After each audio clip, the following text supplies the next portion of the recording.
Você já teve a sensação de estar sendo seguido? Já pensou se onde você fosse tivesse alguém te vigiando seus filhos, obtendo informações suas?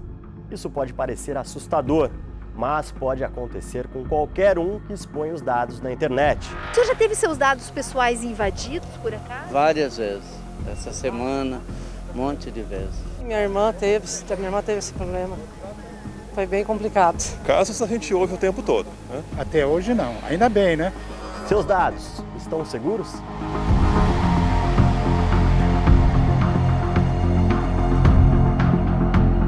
A internet se tornou uma ferramenta de trabalho para muitos. É a principal aliada no cotidiano das pessoas, seja para comprar, vender, pagar, controlar, pesquisar ou por entretenimento. Muitos sites e aplicativos solicitam algum tipo de cadastro para fidelizar o cliente e possibilitar algumas coisas extras, como descontos e um atendimento direcionado. Alguns pedem o telefone, endereço, CEP e, para facilitar na hora da compra, dados do cartão de crédito para ficar armazenado no sistema. Mas até onde é seguro expormos nossos dados na web? Você vai conhecer agora a história da Gisele, uma moradora aqui do estado do Paraná que se deparou com os números do CPF e CNPJ em uma empresa de outro estado. Moradora de Curitiba, no Paraná, Gisele tomou um susto ao encontrar o CPF dela e também o CNPJ de sua microempresa registrados por uma fábrica de fraldas descartáveis em Ceará-Mirim, no Rio Grande do Norte. Tanto meu CNPJ como meu CPF foram clonados e abriram uma empresa de fralda descartável. Sendo que meu ramo é cabeleireiro, né? Ela tinha feito a consulta por pura curiosidade, mas depois correu atrás para retirar o nome do cadastro, preocupada com possíveis prejuízos. A preocupação maior é se tivesse alguma dívida em meu nome. E graças a Deus não tem nada, né? Eu acredito que seja uma empresa fantasma, né? Além disso, Gisele denunciou o caso. Fiz uma denúncia na polícia, fiz na delegacia eletrônica, né? Registrei uma ocorrência, um boletim, e também na Receita Federal. Mas o registro permanece incorreto na internet. Se eu entrar no Google com o número do meu CPF, ainda consta a fábrica de fralda descartável. No decorrer desse ano, casos como o da Gisele se multiplicaram. No começo do ano, um vazamento de dados atingiu mais de 200 milhões de brasileiros. O número ultrapassa a quantidade de habitantes no Brasil. Ou seja, até dados de pessoas mortas foram divulgados.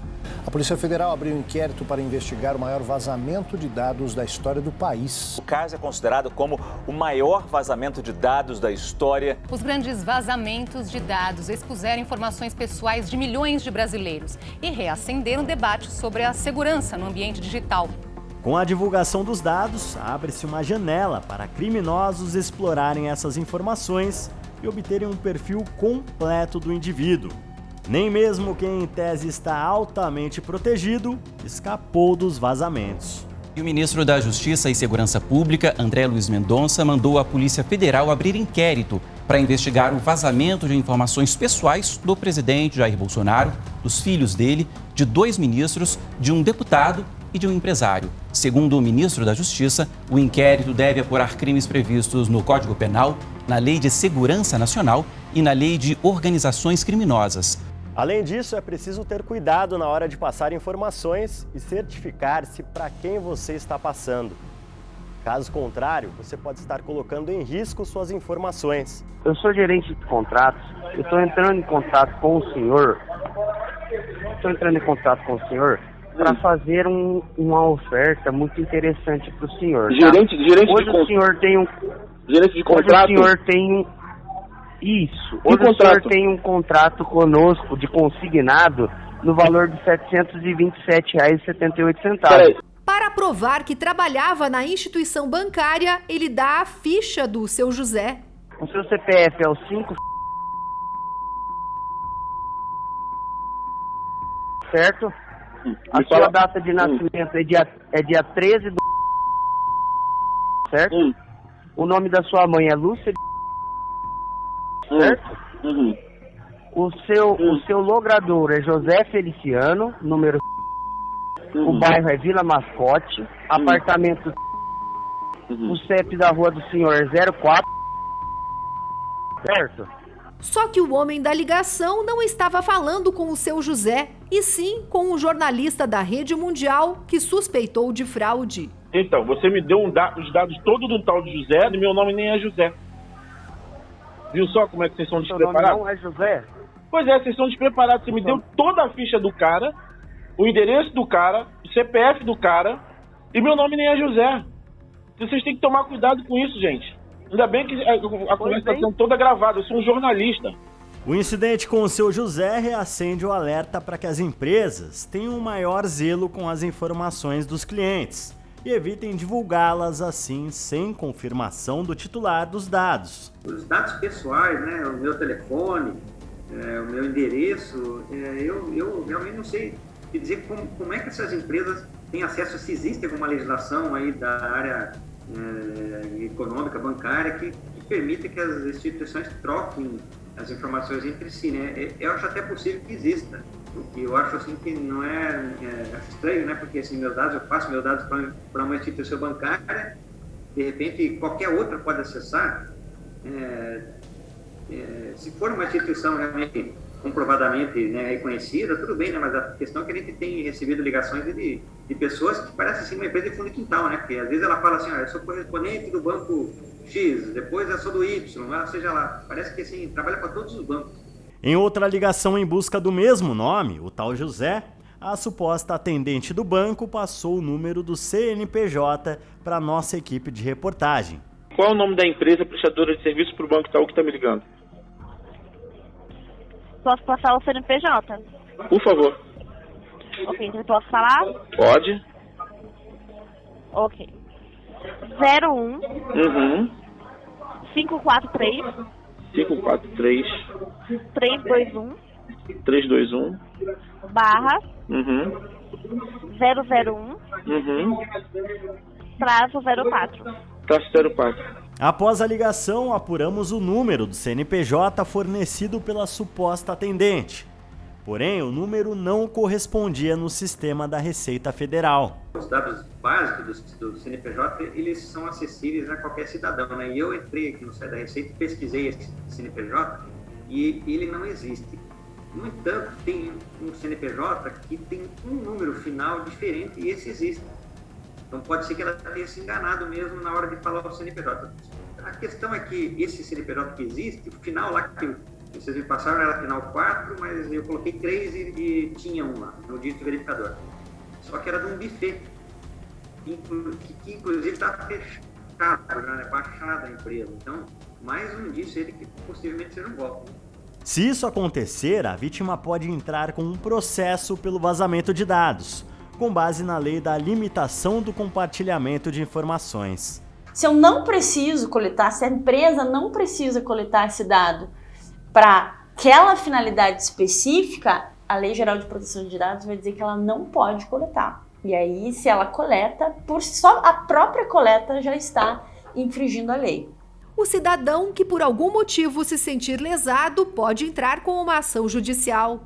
Se ela não oferece um ambiente seguro, se o fraudador, se esse criminoso consegue aplicar esse golpe, ela tem sim uma obrigação de responsabilização. O consumidor ou o titular de dados, nesse caso, pode sim processar e pode processar, inclusive solicitando a devolução de todos os prejuízos que sofreu e, eventualmente, se teve alguma preocupação, algo fora da normalidade, pode até pleitear o que a gente chama de indenização por danos morais também. Durante a pandemia, o número de golpes por telefones e smartphones teve um aumento de 100%, comparado aos anos anteriores. Em 2020, quando o governo liberou o auxílio emergencial, começaram a surgir casos de criminosos que usaram os dados das vítimas para receber o dinheiro indevidamente. O golpe acontece da seguinte maneira: usando o CPF e o nome do beneficiário, o criminoso faz um cadastro no aplicativo Caixa Tem e registra um e-mail desconhecido do titular da conta. Com isso, consegue fazer o saque sem precisar da identidade do usuário. Este advogado especializado em direito penal e processual explica que em casos como esse, o primeiro passo é procurar a polícia para fazer o boletim de ocorrência e, em seguida, a Caixa Econômica Federal. O uso indevido desses dados para obtenção de um auxílio emergencial configura, em tese, um delito de estelionato. Então, o primeiro passo é que a pessoa vá fazer um boletim de ocorrência perante a autoridade policial.